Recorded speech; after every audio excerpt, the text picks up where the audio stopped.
Hyundai Sonata Limited 1.6T turbo. So yeah, they've got a little turbo under the hood. We've got a lot of things we want to talk about on this new model. Nothing, well, I won't say nothing. Let's just say it's a lot different than the 2015 that was in the family several years ago. So I'm really looking forward to giving you a full report about this vehicle on an upcoming live episode of In Wheel Time. Now we're live every Saturday from 12 noon to 2 p.m.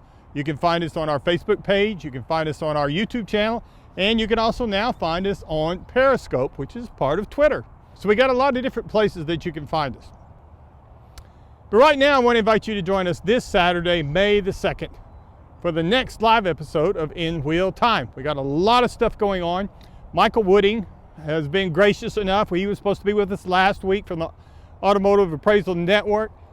Yeah, we had a little difficulty, some scheduling issues. He was gracious enough to set it up and come with us this week. So we're going to kind of talk to him about how the current status of the market is. You know, are we seeing a lot more diminished value? What's going on with the value of the cars? And we're going to talk about what's in Michael's garage.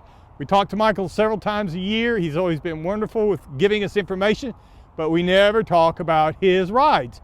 And we saw recently he's got a couple of them that are pretty cool. One in particular has been in the Houston Auto Show in the classic car display. So we're really looking forward to getting a little tour of Michael's garage with that. Then also joining us from the Ram truck team, Nick Kappa and Brian Spawn.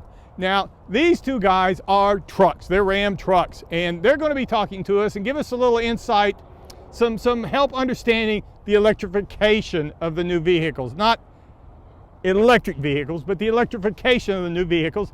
And that's going to give us a chance to talk about the new mild hybrid system that you're finding on the Jeeps and the Ram trucks, or it's available, and that's called the eTorque system. What it really does and how it does it is pretty interesting. I've seen one frame-on type display that was fascinating to see how all these components go together.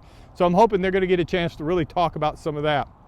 Then we're also going to be talking with Gina Shiles. Now Gina's been with us several times. We talk about asphalt racing. Well, Gina has discovered, or she's gotten a hold of, a lot of older photographs. And we're talking about Meyer Speedway type things way back there, and 30, 40 years ago. So she's got a lot of photographs and stuff she's going to share about how things were back then in the Houston area with asphalt racing. And she's going to bring us up to date with how things are with asphalt racing in the Houston area. And we're going to talk about the upcoming season that's been delayed a little bit, but it has by no means been canceled. We're also going to be talking with Ruben Benales.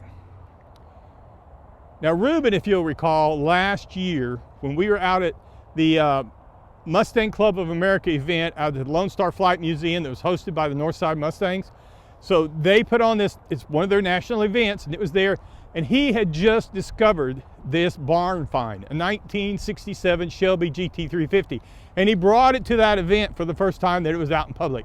Still had the dirt on it, still had cobwebs on it. I mean, it was like, if I remember right, 3 weeks he'd had this vehicle, and here he is showing it off. So we're going to get an update now, almost a year later, to see where he's at with this vehicle. So we got a lot of stuff going on. I'm getting rained on. Join us this Saturday, May the 2nd, for the next live episode of In Wheel Time. And until then, stay dry.